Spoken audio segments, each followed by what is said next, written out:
interesting that you write scripts sometimes in your spare time as well as songs. Are certain stories better suited to songs and others to different art forms? I mean, I think that I don't like to shove too many words into songs. Like I like to keep them a little vague, and screenwriting feels like I can shove a little bit more of a narrative arc into some. I mean, I sometimes songs can be narrative arcs, but I don't know. I don't feel like I'm like a Bob Dylan person where I can just like write verses that are crazy long and like poetic or whatever. So with scripts, I feel like I can get like my yayas out, just like writing dialogue and like fun plots and twists and turns and stuff. Whereas like songs, I can I feel like I can find myself to verses and choruses and stuff. But yeah, I don't know. It's just I get bored of one, so I have to do the other, I think, at a certain point. Are you kind of doing features or shorts when it comes to your screenwriting? When I write alone, I've written like a couple feature length scripts that are not very good at all. So I would never show those to people because I wrote a couple of them in college and in high school. And they were just like derivative and just kind of fun exercises. And I was way more developed as a songwriter, I think, than a screenwriter. Like I was just copying people more when I was writing scripts. But like I write with my friend now, and we're doing, he's like my childhood friend I've known since I was like 3 years old. And we're trying to do a couple pilot ideas, like just like 30-minute little shot, like one shot things. But yeah, just kind of, I mean, I think just because, he's going to be a doctor, and he's like going to Harvard online. And so we have a completely different life trajectory, but we are just trying to maximize the time that we have, since we, can both be physically in similar spots because of quarantine. And we're with our folks, so we're just trying to write weird script vibes, together, which is fun. Why do you think you were more developed as a songwriter as opposed to a screenwriter from an earlier age? I think it is the format that is something that I could accomplish quicker. Like it was harder for me to grasp like a 3-act thing and making a script engaging and character arcs and just fleshing things out dialogue wise, etc., that are like, that are, I think, makes scripts just dynamic. And I think whereas like I had listened to, I'd seen a lot of movies, but it was more for entertainment's sake. It wasn't like studying them. Whereas like I would listen to albums when I was like a little kid and almost like study them and try to learn like the pacing of albums. And it felt like it felt way more doable, like a mountain I could climb almost. Like I was like, okay, I could make songs that, that it's a slow song and a faster song, and I could sequence a record. It didn't seem as daunting or as also like nebulous at the time than like writing I'd seen Pulp Fiction maybe, or something, probably too young or something. And I was like, and that seemed like, I was like, I don't know how to do that yet. And not to say that I've ever perfected making music. It's just like, that's just something that I felt more ready to do, I guess. I don't know. It's interesting that you started kind of deconstructing music from quite an early age, though. Was that like song structure and stuff you were kind of figuring out from just looking at other people's work, or?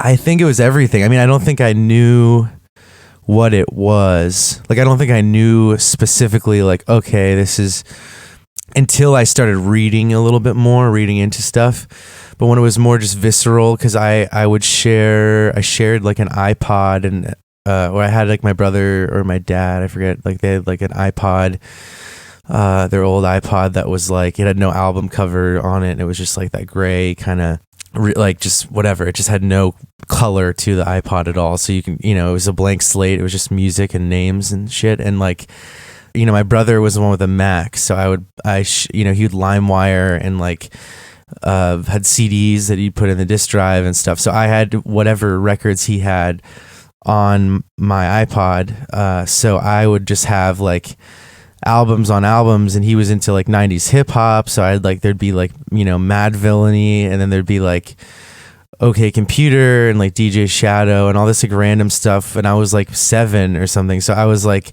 listening to all that stuff really, really young, like super young. And like that, like, you know, when kids were like, you know, and it's not like they try to sound cool, it's just like what I was exposed to that stuff early. So it was like when kids were listening to like, you know, I still did like Green Day and I liked all the fun stuff, but then I also had that, like, you know, I would be skateboarding and like listening to that stuff too. And I think that leaked in, and I, you know, to my subconscious. It's interesting. That kind of almost expresses as well that music is maybe a little bit more universal in film. Like you can listen, like you're saying there, you can listen to OK Computer at 6 years old or whatever, but you can't watch like Reservoir Dogs at that age, if you know what I mean. Yeah, definitely. I mean, yeah, if I saw like the ear cutting scene, it would probably really mess me up. But like, yeah, exactly. Like OK Computer, like the lyrics, like, you know, Karma Police, like, you know, it makes sense to a young kid. I got it. You know, it made, the concept wasn't over my head, and it was like cool, and sonically, you know, everything sounded Beatle-esque, but also weird and like future. It sounded like it was from the future and the past, and it was crazy. So I remember just listening to records like that, and you know, I got the first Strokes record came out when I was super young, and my brother gave me that like maybe a year or two after it came out, because I was really young when I was like I don't remember, 2001, and I was born in 96, so I was too young to process that. But I remember getting the CD like for my birthday one year, because he just had the CD, and I had music that sounded produced like that, and it was all boxy and garagey and that kind of stuff too. I was really interested in that, and it was like every song was 3 minutes. So I remember that vividly and being really like impressed by that. And I didn't know what they looked like. I didn't know what any band looked like or videos until I got like my own computer, and then like Wikipedia and YouTube and all that stuff. Yeah, it was just about the music. Yeah, I didn't know like that the Strokes were super cool looking or whatever, or that like Radiohead, like the Tom York and all that, like did crazy dances. Or I had no idea. That's almost like the antithesis of where the industry is at the moment, where it's all about the image and all about the stuff surrounding the actual music itself. Yeah, it was cool. I mean, I didn't even have the album covers for most of these records, so I didn't even know what the picture was associated with them. So I had my own album cover in my head associated with OK Computer for like years, and then I was like, oh, that's the the Stanley Donwood thing, and I was like, oh, that's cool. What was the cover you had in your head? Probably like like some weird 2001: A Space Odyssey looking thing, or like some weird pseudo Star Wars, I don't know, some space thing that was like an imaginary kid, simplification of the future, and his cover didn't disappoint, but a lot of records I had no idea what the visuals meant. And then I remember being blown away, later on when I was a little older, then I got a computer for school, and I was like, oh, that's, the visual element was gladly not disappointing for a lot of these bands, where their videos were like really sick, and I was like, oh, that's cool. It's almost like when you read a book and the film hasn't come out yet, and you kind of imagine this whole world and what the characters look like in your mind, and then you see the film and it's completely different to kind of what you had going on. Yeah, definitely. I mean, and it's, and in the best case scenario, the movie is, even if it's a little bit off the path of what you were imagining, it still is creative and satisfying. But like worst case scenario, it kind of squashes the vision you had. But it's interesting. It was a really cool way to kind of just find bands and be, everything is subjective, but feel a little bit more closer to an objective view of just like basing it on just sound, I guess, and just not influenced by what jackets they were wearing or whatever, which was cool. It's interesting though that one of the records you put out last year, I think it was Friends, wasn't it, that you had the album cover before you'd actually finished the record? Yeah. So yeah, because as I got older, because I always loved making stuff and drawing. Like when I was a little kid, I drew all the time. I just was like super into visual art, and I kind of just like chilled. I just wasn't, I was touring a lot, and I just didn't have a lot of mental bandwidth to like just like draw or make stuff. When I did, it kind of looked bad, and because I just was tired. And yeah, I would read a lot about like weird like auteur people that I'm nowhere near, but they're just like cool, strange people that would look at pictures and be inspired to make stuff based on the visuals. And it was kind of and I realized like a lot of times I'm on tour, I'm doing stuff, and I'm like, oh, that's firing the synapses, and that's why I start making songs. I'm not just like looking at the same four walls at home or whatever. And and I was living in a house with a couple friends that were musicians, and we were just kind of on like an off season from touring. And I'd read something about like Bradford Cox when he made like this Atlas Sound record, and he was like thrifting and found this like really like chilling picture that was just like really like freaky of this like little kid, excuse me, and he was ill, and it was like this woman taking care of him. And I was like, whatever, that's just strange. I don't think I'll get lucky enough to find something that eye grabbing. And I just kind of walked probably like a mile and a half just around the area where I lived. And there's all these antique stores and thrift stores and stuff. And I went to one that was, looked like there was no chance of finding anything of meaning or value. It was super weird, like art, just a craft store, and it had like this little this like bucket of like weird old like people's just donated their family pictures and weird stuff. And then I saw that picture, the cover for that record, and I thought it was super weird, like this kid's faces. And then I went home and I like did a draft where I was like drawing over it digitally, and then a better artist did it. But like I don't know, it was cool. It was a cool like reversal of that, where it was like, let me start with the picture and then see what songs happen.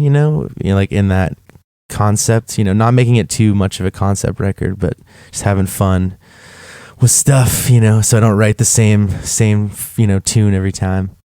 Yeah, so it was almost like a visual compass to center yourself around throughout the songwriting process. Yeah, I mean, the original picture is literally, I'm looking at it right now. It's like my computer's sitting right here, and it sits right in front of my computer. I've changed I change around a lot of the other stuff that sits in front of my desk or whatever, that is just like a visual stimulation, but like that is always there. And it's not the album cover where I drew all like the weird satanic stuff. It's just like the picture where it's all these kids just staring, and they all look like adults. It's just a really creepy picture, but it's still there. So it's still ringing some songs out of that picture, which is cool. Can you see emotional parallels then between what you felt when you initially saw that photograph and what some of the songs conjure up for you? Yeah, I mean, at that time I was super isolated, and I was just like, I just came off of like just a time of like being, like I was on the wrong meds. I don't think I was even diagnosed with like epilepsy yet. So I was just like getting these like weird nebulous seizures and random shit. I just was going through crazy transitional period, and also having to tour a lot. So it was just like this, like my body was like worn down, and I was, and I wasn't easy to be around. So I had a lot of like distance from people, and I was just alone writing a lot of tunes. And I would, I self-isolated a lot just because I just wasn't very social. And touring was like hyper social. It was like every night seeing people and merch tables and all that stuff. So I just would, completely recoil when I got home. And so like I looked at that picture, and then like the Where Have All My Friends Gone, that name, like that title was like in my head. So it was like, I was like, all right, that's like the thesis statement, for the record. And there's the visual. So it was a little bit more focused than like when I sometimes make a record and it's like a playlist on my computer, and then I get a name, and then I sequence it, and then I master it a little bit more, so it feels like it flows better. It's just like it was more of a project, like another person mixed it differently than I would usually. So yeah, it was different vibes.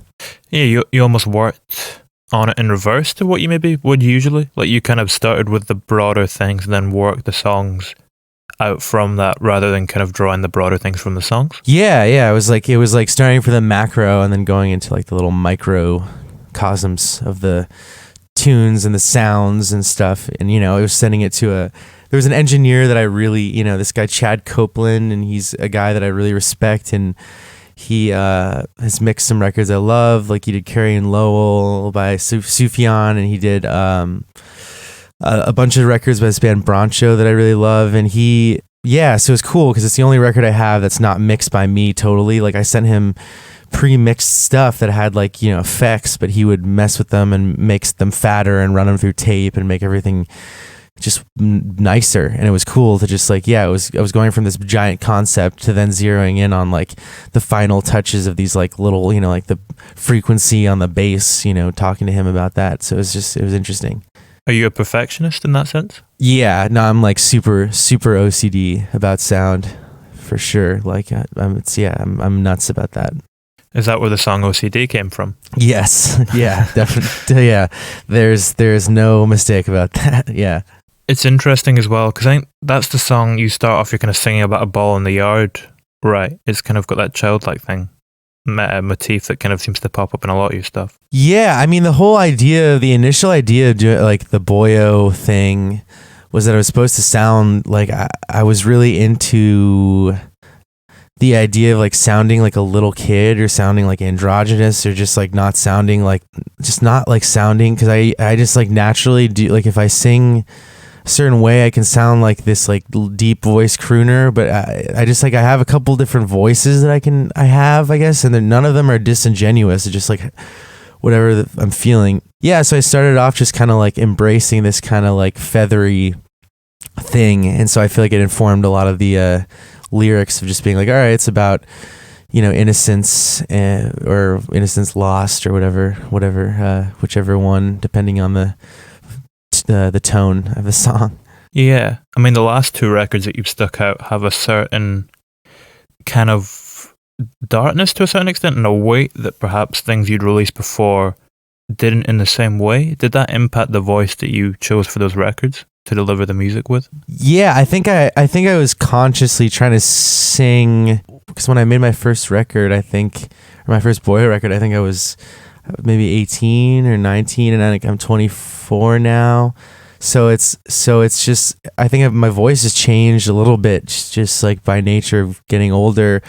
So I think I also just trying to like sing a little bit more in like my current range, and then also just trying to just do stuff that's like, because sometimes I just like make rules for records, like, this record is going to be more fuzzed out, and my voice is going to be more like format shifted and reverbed, or it'll be more clear depending on whatever. And the more recent ones, it's been like song to song depending on the vibe, which is just something like a new rule, I guess, I've made. So each of the songs have different rules as opposed to the whole records having the same kind of set. Yeah, because I think I just like, I think I used to be really strict, and because I liked like those like early 2000s, like really one sound records where the vocals were processed one way the whole time, like Interpol or the Strokes, or I don't know, they sounded like really consistent. But then there's also great records from the 60s and 70s and also from now and all over the place that are just like the production varies from song to song and it still sounds like a record because there's still little saturation tricks and things you can do. I can get nerdy about it, but it's like but it's not this like blanketed approach where it's like, all right, we're just gonna like spring reverb the crap out of this voice, every song, even if it's like a ballad. Sometimes you need a little dry vocals, and I used to be scared of that, and I think I'm way more confident in just singing normally and like putting my voice up front now. Oh, so almost a little bit maybe less self-doubt than previously too? I think, yeah. I mean, I think it's like more, I think I always knew I could sing okay. Like I never thought I had a terrible voice. It was more just like I don't love like amazing voices that are just like American Idol, X Factor style voices, you know, like I think like cool voices that are a little offbeat or cooler. And sometimes my voice to me when I was younger sounded a little bit too on the nose, so I would have to like affect it or whatever. But I think now maybe because I don't know if I just smoke too much or if I'm sing weird for too long, but now my voice sounds pretty weird to me without a lot of effects, I guess. I don't know what happened. I guess your voice matures as well, doesn't it? And it kind of evolves and shifts in ways that you maybe don't expect. Yeah, and you learn how to phrase things differently and sing over stuff differently, and like you can like sing quiet sounding but like project loud while it sounds like a whisper. Like there's just different things, and like also just playing in different size rooms or like playing outside festivals and stuff, like learning what the mic like levels are. I don't know, it's just weird. Just like eventually you get used to it, I guess.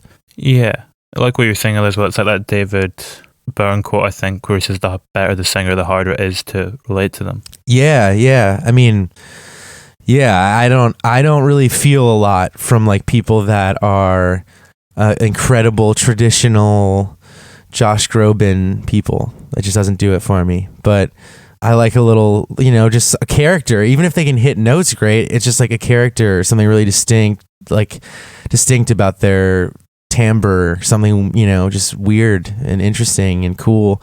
They don't have to be Bjork weird, you know, like I love Bjork, but I'm just, you know, just like something individual that's not just like this homogenized way of learning how to hit notes and like almost like naturally melodyne and autotune yourself. It just doesn't really make me feel anything emotionally. Yeah, I mean, it's like as what we were speaking about is the set earlier, the Strokes record, Casablancas on that has a voice. It's very unique and very hard to mimic. Yeah, I mean his voice, and it's also like it's cool because it's like they're running it through this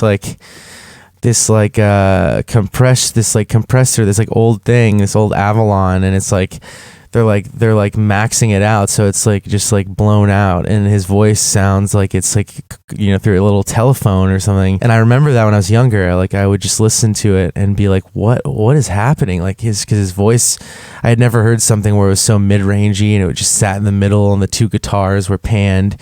And so yeah, just always mixing always interested me too. And you know, Radiohead, you know, like Tom York's voice is really beautiful, but super weirdly beautiful. It's not like traditionally pretty, and it's like, and I remember, yeah, like with those records, it would be mixed loud, but then I remember reading, he thought his voice was too pretty. So I remember when I first heard like Kid A, and like there's certain songs where he's just completely like just screwing it up, so you know, with effects, because he wanted to like obscure it and mess it up. So it's just interesting. I was always fascinated by how to like alter stuff, alter beauty or whatever, supposed beauty. He almost does that thing on that record as well, where he makes it robotic in a way that almost preluded autotune when it came out like 10 years later or whatever, kind of making it sound quite artificial, but in a oddly pretty way. Yeah, just like adding that like weird like slapback fast delay ring mod thing. Yeah, it was crazy. Was it always the intention for you to put out 2 records last year? Yeah, I mean, to be honest, like I love I make a lot of music. Like I record constantly. Like recently I've probably made the least amount of music I've made in a long time, just because I've been off the road and I had 2 records just come out. So it's kind of just like I want to play some of these songs live, and it's like weird to just make songs into the void right now. But that being said, like I still have recorded. It's just kind of how I feel worthy of being a human being is like at least like once a week, like making a song and like mixing it and feeling okay about myself. And so yeah, so I sometimes that means that I have a lot of almost records or playlists that look like records, and you know, it's just hard to ask labels, you know, and people to go through, you know, press cycles and press, you know, a bunch of vinyl for me 2 times a year, when they have a bunch of other artists to do that for, and it's just kind of a little bit Boyo centric, I guess, but I've been lucky that I've had in 2 instances, like I put out 2 records in 2018, I think, and then 2020. So Danger was my old label, and they're still, really good friends of mine, and Park the Van, who I'm on now, like, will let me put out as much music as I want. And so it's, just finding the right situations and also just feeling confident about the material. But yeah, I mean, I if it was up to me, I'd put out, like crazy R. Stevie Moore amounts of music if it made sense. I just also have friends and like managerial people and stuff just being like, yo, you should probably chill out and let some stuff just sit and just like let people listen to what you put out, and not just keep this perpetual motion machine, because it could sometimes be at the detriment of like just people enjoying one thing for like a month at least or something. I don't know. But I just want to keep going. I'm pretty restless. Does the process feel incomplete in terms of, crafting a song if you haven't released it, even though it's finished? What's kind of fueling that desire to continually release stuff? I think sometimes it is like, depending on what it is, like I'll make hip hop beats with some of my friends, and I don't know what'll ever happen with those, but it's just cathartic to make them. But like with Boyo songs, like when I know it's a song, like when I have a really good feeling about one, and I'm like, this has a place on a record that maybe doesn't exist yet, it does kind of make me feel restless. Like, all right, I need to like get something together, and I start, digging through my hard drive, and then I'll be like, oh my God, I forgot I did this, like stoned at like 2 a.m. a month ago. And I'm like, oh, this is a cool chorus. And then I finished, so it's like a weird process, but it's like, I make music to pass the time and feel good about myself. So it's like, I just have a lot of stuff sitting, and a lot of bad stuff that I'm glad no one will ever hear, which is lucky. Yeah. At what point do a collection of songs become a record or become an album? I think when, or start to feel like they're an album as opposed to just individual tracks. I mean, it's just like at first it sometimes doesn't feel like one. Like I'll put a grouping of songs together, and I'm like, I don't know, and it'll take just kicking a song off and putting a song second or something, and then listening to them all together and being like, oh, this is a record. And I'm like, oh, that makes sense. Sometimes there's just like one ugly duckling tune where you're just like, oh, that's throwing everything off balance, off kilter. Or it's like the sequencing. There's like 3 peppy tunes, and then like the second side, hypothetically, because I have to think in vinyl a lot of times, so like I try to make stuff that would fit onto vinyl, so it's like under, I think, 40 minutes. So it's like I think of the sides, and I'm like, oh, side B is so boring, so I try to like just try to even it out. Yeah, it's a kind of natural way of structuring it if you kind of have the vinyl kind of ordering in your mind. Yeah, it's super fun. It's super fun to think that way, and it's just to have that option. And to also, it's super satisfying, because like when I've had it now with like, let's see, with 3 of my 5 records now, and we're gonna do another reissue. There's gonna be a couple more that'll be pressed to vinyl now, which is gonna be cool. So I'll have this experience again, but it's like where I get the test pressing when it's, and like the vinyl masters are sometimes slightly different, because they have to kind of be careful about the bass, whatever, with the needle, and I don't really understand the science.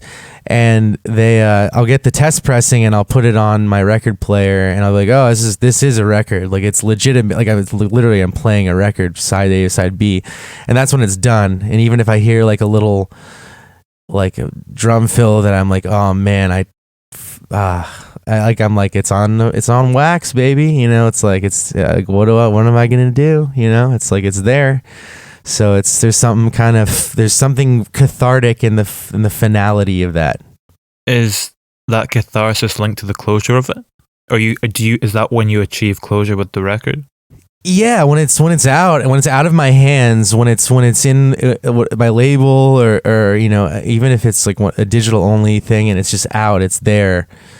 I'm like, all right, it's, you know, I cannot remix this song again. I cannot add, you know, more synths or crazy drums or whatever. It's done. You know, I'm not gonna keep, you know, lying in bed staying awake at night thinking about like the percussion I can add to one thing. You know, it's done. Like, I'm just not gonna freak out about it anymore.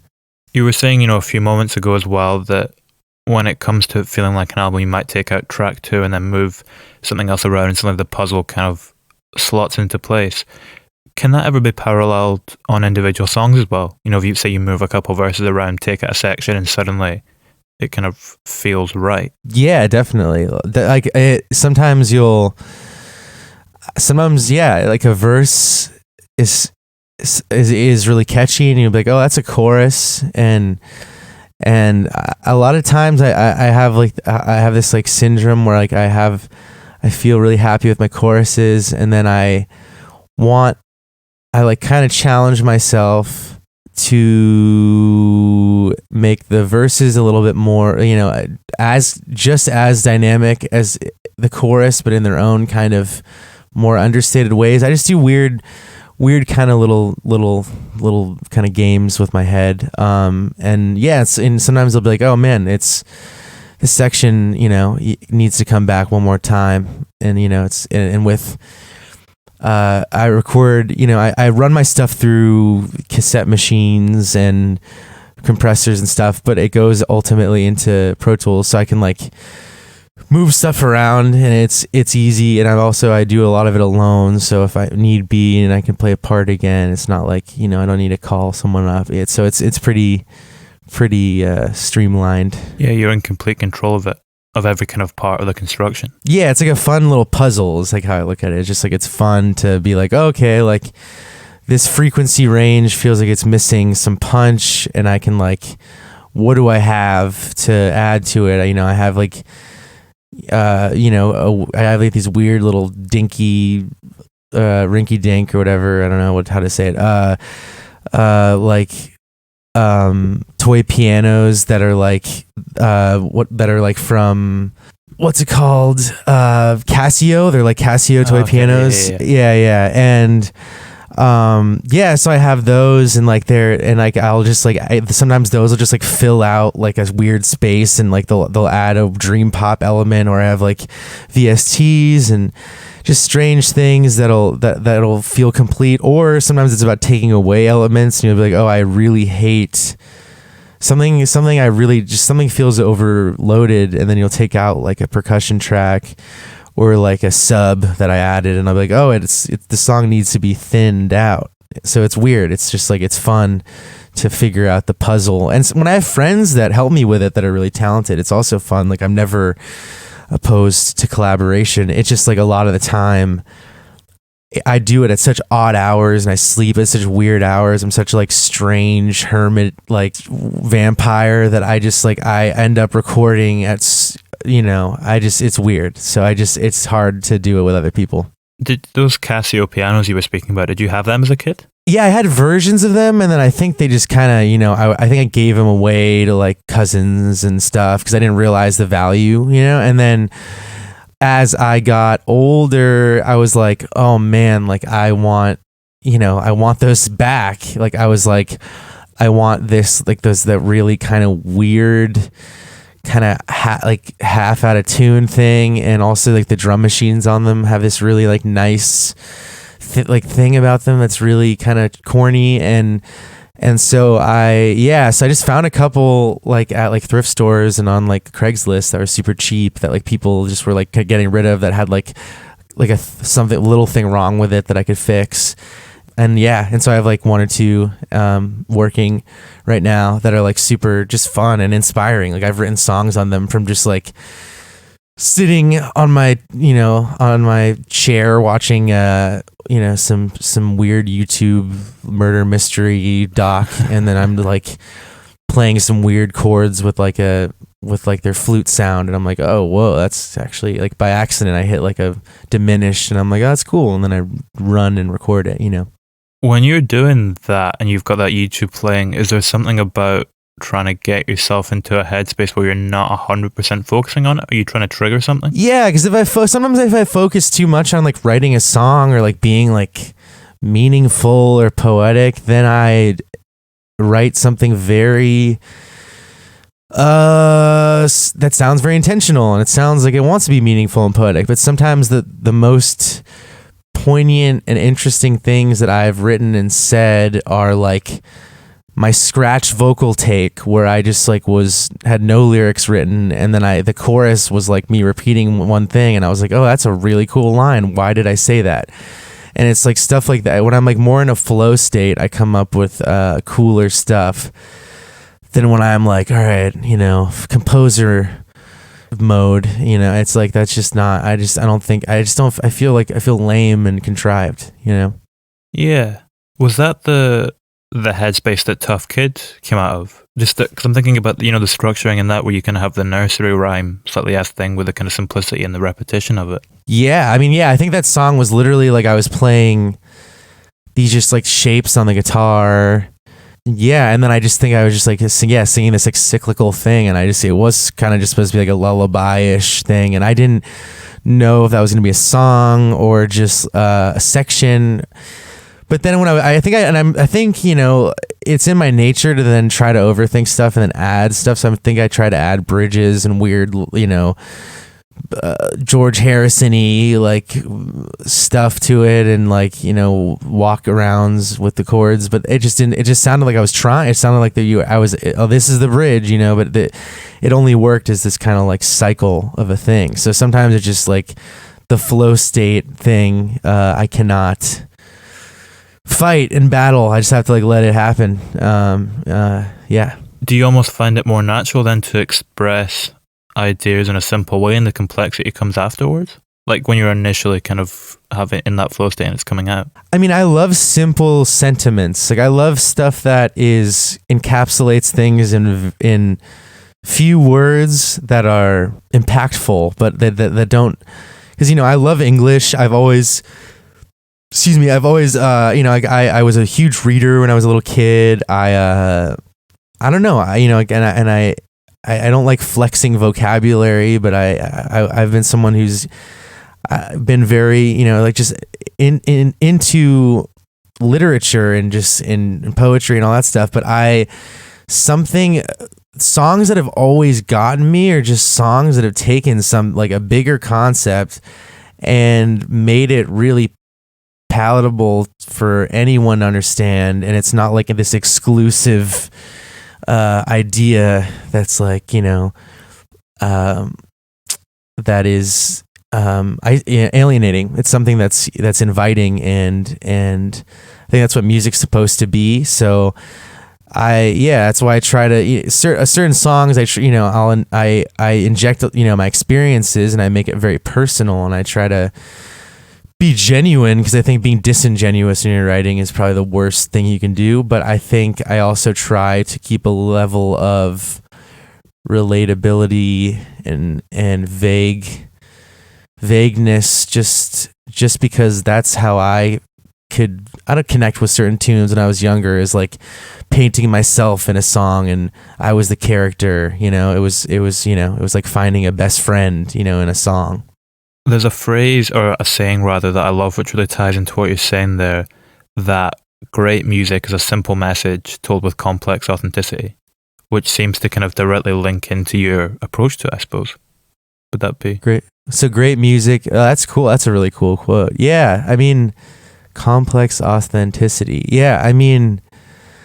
I think, and I think people also like, I think you can smell, like people can smell a BS for most of the time. Like I think most people are pretty perceptive and smart, especially when it comes to to their means of escapism, which is like, music or art. And I feel like when they smell whatever BS sneaking in, they know, and they know it's someone going for something. And that's why, I don't know, that's why the pendulum, I feel like, shifts a lot of the times in culture, and people get really like negative and fatalistic about pop music and whatever. But I think there's a lot of hope for people, just fans of music. I see like a lot of tides turning and people just like getting into cooler and cooler stuff, and younger kids getting into cooler and cooler stuff. And it's just about, I think it's just about like believing in what you're saying. And I feel like I would not believe in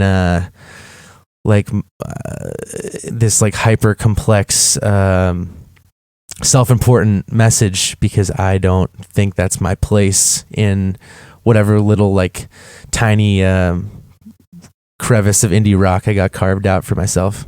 It's funny as well, kind of following on from what you're saying there. I completely agree with you that people do sniff out something if it's disingenuine. It's kind of ironic that a lot of the music industry is then based around LA, which is a city that seems to have that kind of slight disingenuine edge to it. Well, definitely. Yeah. No, it does. It does. I mean, it's weird. It's a weird place. Like LA is a weird. I was born and raised here, so I have this very, very lucky perspective where I feel like, and I was raised fairly decently, like by, I don't know, like I don't feel like I get caught up in this whirlwind of what's cool and hype and whatever, and going to these bars, I don't know. There's a culture and just around just like the coolness and indie music or whatever. It's very small. It's a very small world. It's not huge. You see everybody, especially in LA. And I think that at the end of the day, the people that I've seen really succeed and make it are genuinely really good people. Like I have seen really great people do their thing and make it and not really care about running with the flock. A lot of the kind of crappier people have been snuffed out. And so, it's interesting. It's like LA is the epitome of like the chessboard of social strata chest puffing. I don't know, but it's like, I feel like it's also weirdly can be the realest place too, because sometimes people are so hyper conscious of it that they don't even want to be involved. It's just weird. It's such a dichotomy and duality. If you grew up there, or what age did you kind of become aware of that and some of the slightly darker aspects to LA?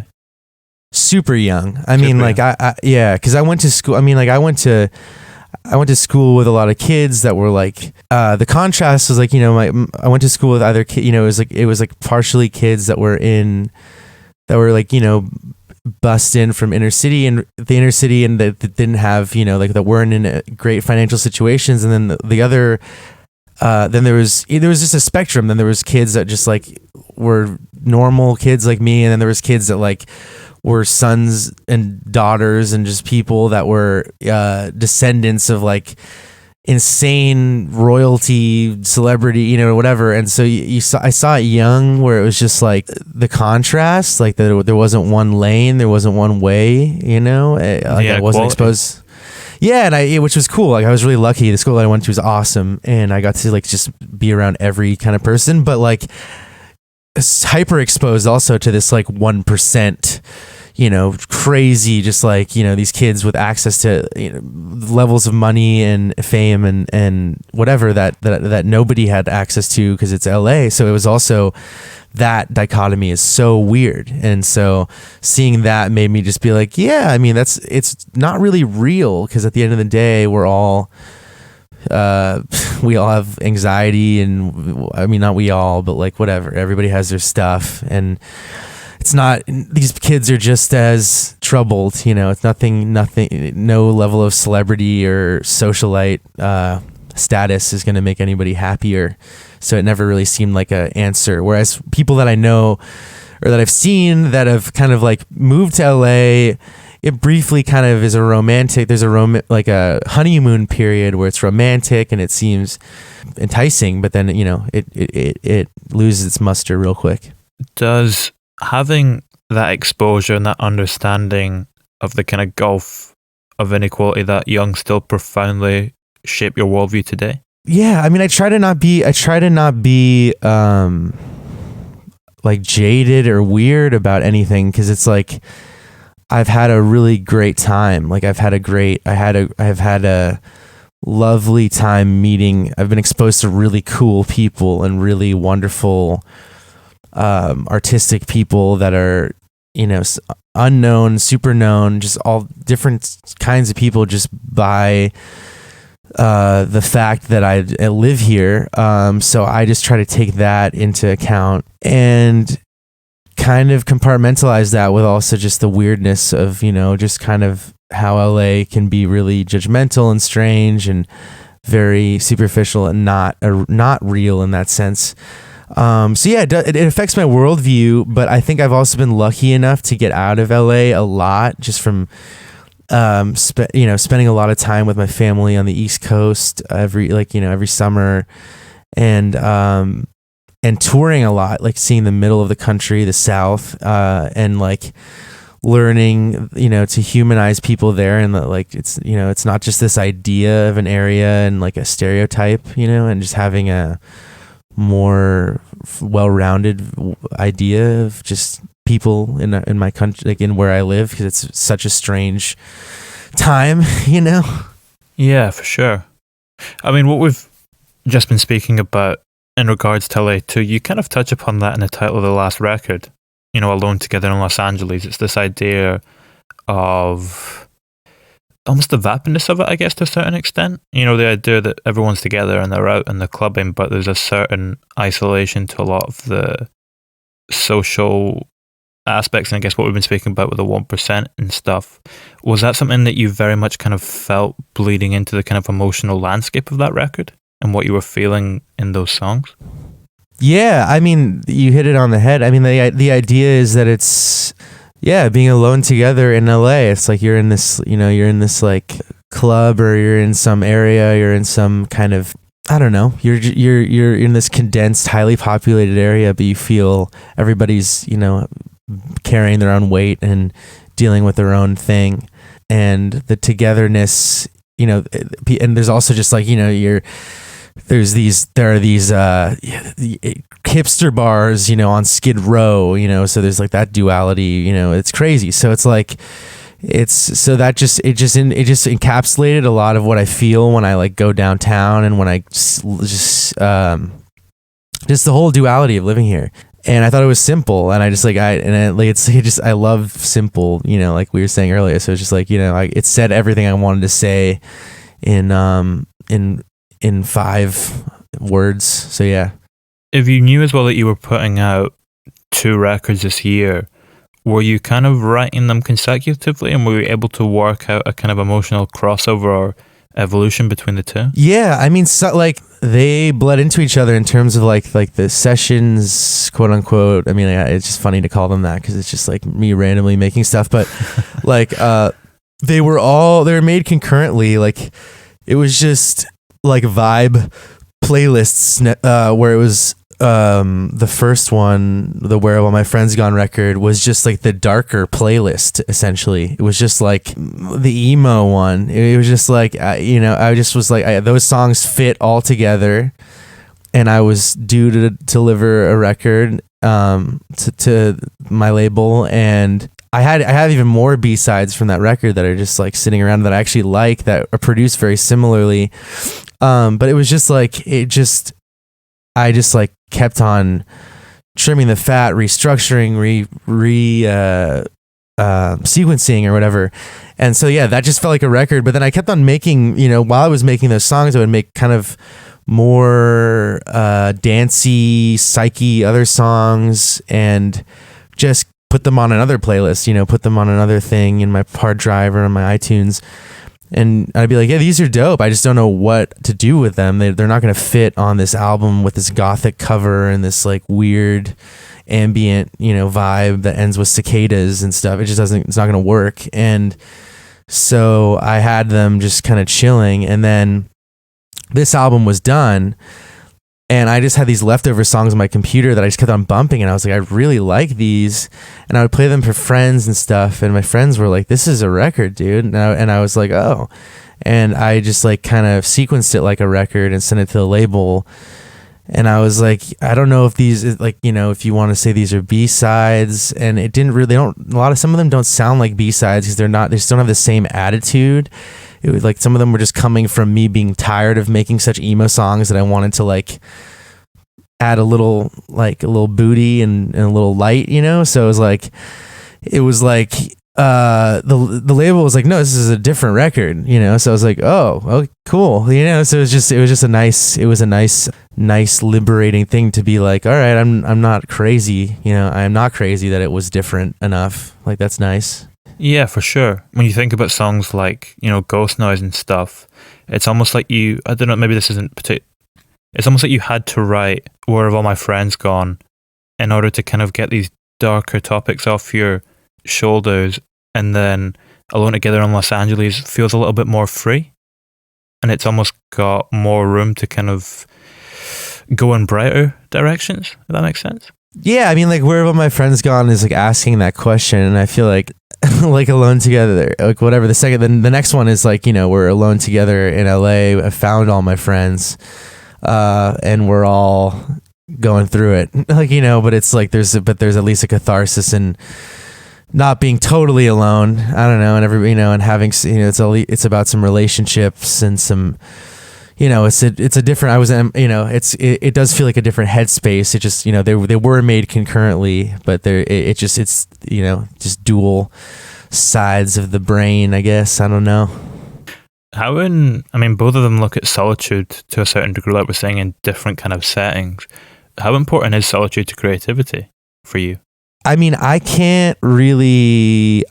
have a lot of, I can't write on the road. It's really tough for me because it's like it's hard to quiet all the noise like going around, and we don't tour in a glamorous way. It's like very gnarly. It's like we're staying either at like really weird hotels where you can hear people do weird stuff, like next to, like in the room next to you or whatever, and you're like, oh geez, or you're like on people's couches, or so it's like very DIY in terms of where we stay because we're just cheap. And so it's hard to just be like, all right, I'm gonna wake up early and this, and my random friend who lives with roommates I don't know in Portland, and I'm gonna write a song with his guitar. So it's like hard to like do that, but I'll have melodies floating in my head because I don't need like an instrument to write stuff. It's just sometimes I'll just like have a chord change and melodies that I just like wake up and they're in my head. It's just hard to do that. But yes, I think I need to be home, and I need to be in like my little, my basement, and have my comforts and I'm very much a creature of comfort for sure. Do you need silence to write? Not necessarily. Like I can, like I was saying earlier, I can like listen to podcasts and do other things and just kind of like half listen to what's going on and like hold a guitar or like be at the piano or have like a little keyboard or like hold a bass or something, and I'll like start playing something, kind of like half doing it, and like be like, oh, this is a cool riff, and then start altering it a little bit, and then I'm like not really listening to the podcast anymore, and then like I can weirdly multitask. I think I have like a level of like functional ADD that is I can use to my advantage. Like with my OCD and ADD, I think I don't really want to get help with because I feel like I need them to work. So yeah, it's funny. I just like try to weaponize them in my times of need when I work. I like that phrasing, weaponize them. Yeah, weaponize your OCD and ADD when you, not in like, not against people, but just, against your own demons, because I'll be mixing and I'll definitely like, it gets a little frustrating, but then at the end of the day, my OCD does create like a better snare sound than I would have, which is nice to know. Do you have to create every day to feel fulfilled and be happy? I have to at least create something, even if it's tiny. Like even if it's like a small idea, like a nugget of an idea, like a line, like a cool line that's just like I thought of when I was taking a nap or something, or some, even if it's like a microcosm of an idea, because I've been a little bit easier on myself during the quarantine. Like it used to be like at least every day I have to have like the basis of like some sort of riff or song. Like I really was like hyper hard on myself about like really making a lot of music. Cause I just really like, I idolized, and I still do idolize like those people like, you know, like Jay Retard and RCV Moore and those people that just like didn't like, just like always make music nonstop and it's like their job. So I just like, I wanted to do that. But I realized when I'm not leaving my house and it's like, you know, and we're stuck here, like I'm only getting like, what am I like gonna just like write about the anime that I'm constantly watching? It's like, I have to kind of take a break and like chill. And so I'll make a drawing on Adobe or something, and I'll be like, oh, that's cool. Like, let me feel like I am useful today by doing something for myself, I guess. I don't know. Yeah. The line between passion and obsession can be a hard one to define sometimes. And it's a quite an important one in terms of kind of mental well-being. Yeah, that's a great way of putting it. Yeah, because I don't even know where the line, because sometimes it does really become obsessive, and I have like my girlfriend or my mom will be like, dude, like you just put out like a bunch of records, like you need to like go to sleep or calm down, you know? And I'm like, okay, you know, cause I'll just really make myself crazy. But it's just my own demons where I try to make a lot to feel valuable. Cause I just don't have normal like structure where I, you know, show up at a job or go to school and have homework and stuff. So it's just creating my own structure. You get into momentum as well, don't you? Like sometimes if you take a day off, you then regret it because the day after you find it hard to refocus. I don't know if you get that or... No, big time. Yeah. Big time. The momentum is a huge thing. It's interesting, you know, what we were saying earlier about the way that you can use your OCD and perhaps slight ADD to your advantage, and they seem to kind of contribute to the creative process in quite a positive way.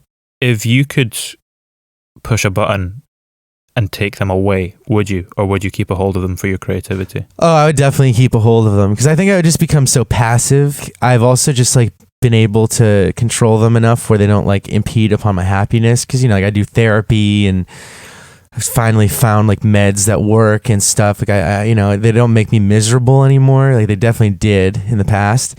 Like I couldn't sit down in certain classes. Like I would just have to go. I would literally like tell them I had like a urinary problem and would like just go on walks and pretend like I would have to go pee or whatever. I just couldn't sit down. Couldn't sit still.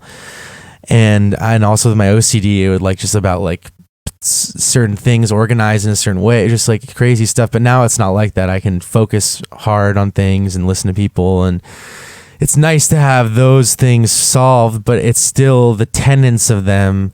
I think I've gleaned the positivity, so I definitely wouldn't hit that button. There's other things I would for sure. If I could use that button for other things, I would definitely hit it.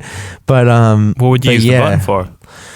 Maybe, I don't know. Maybe like insomnia, maybe, because like I definitely like have just a lot of trouble sleeping. You know, like I have to take a lot of sleeping pills and like just smoke a lot of weed or drink or just do something to sleep. Sleeping is just like a nightmare for me. And so like, I think that might even hinder sometimes my songwriting, because I'll write late at night, but then I'll lose a day. Like the next day, I don't sleep through the day, but I'll just be so catatonically messed up and weird. And so I don't know. Yeah. Maybe insomnia and something like that. It's tough to find a balance in life, to try and get everything to operate on an even keel and coalescing equilibrium, I guess would be the phrase to describe it. Yeah, I mean, I'm sure there's you know, like if I exercise more, did other stuff, I just, you know, I'm such a homebody, and I'm also just so used to this thing where touring instills that like you're saying, that equilibrium and balance, where I can go on tour and I'm forced to do physical stuff and carry gear all the time and play these like physical sets and stuff. And So when I get home, I can be like a slob and gross and just not move, and it's fine. Where now I'm like, this is getting kind of scary. Like I need that contrast. I need that, like, I need to get on the road. So like, yeah, my band's like texting me like, you know, like, we're doing Europe, we're doing Asia, like what, because, you know, the US is still very nebulous, but like, it's just, yeah, I'm lucky to usually have that dichotomy, but now it's just so weird because it's just like, I'm just like sitting around, like, playing more video games than I've ever played. Like, I've never was a big gamer, but like now I'll like hop on like with my headset with my friends who are all in bands that would be touring, and we're all like just like, oh man, and we're like playing like video games. It's just funny. It's a funny life right now. Yeah, for sure. Do you think, just to kind of wrap us up though, is that tension that can be caused by the imbalance of various things in your life, is that part of what fuels you to make music, do you think, and be creative in that way? Yeah, I think it's a way of like trying to control things in a way that I feel a sense of autonomy and calm over. Like I feel like with music, because yeah, there's inevitably have noise in my head and just like a lot going on with the OCD and with all that stuff, and just, you know, I've just had illness and just stuff and just whatever, normal life stuff. You know, everybody goes through stuff, and you know, there's just a lot of cobwebs to get through when I wake up in the morning and just going like, all right, like, you know, just the depression of the day. And music is just such a beautiful outlet, because it's like, even if it's a chord change that feels really good and cathartic, or a drum thing, it's like, it's an outlet that is always there, that is channelable, and it doesn't feel judgmental, and I can make something terrible to get out the initial like bile before I make something okay, you know.